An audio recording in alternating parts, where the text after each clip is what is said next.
गुहागरचं आराध्य दैवत श्री व्याडेश्वर ह्याची आधी कथा समजून घेतली पाहिजे।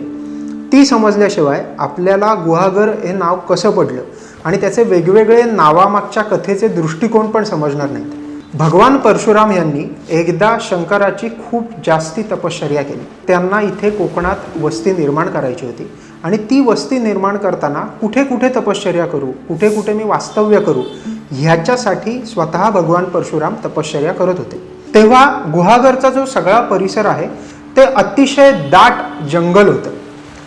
माडाचं आणि पोफळीचं खूप मोठं जंगल तिथे होतं आणि आत नक्की काय घडतंय हे लोकांना समजतही नव्हतं। ते सगळं एकदम गूढ होतं आणि तेव्हाच परशुरामांनी शंकराची तपश्चर्या केली।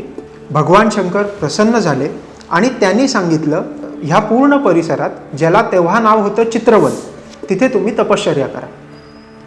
परशुरामांनी तिथे तपश्चर्या करायला सुरुवात केली आणि तेव्हाच त्यांचे शिष्य व्याड मुनी हे तिथे त्यांच्याबरोबर होते। व्याड मुनी इथेच थांबले आणि त्यांनी तिथे एक शंकराची मूर्ती स्थापन केली, एक देऊळ स्थापन केलं आणि त्याचं नाव ठेवलं व्याडेश्वर।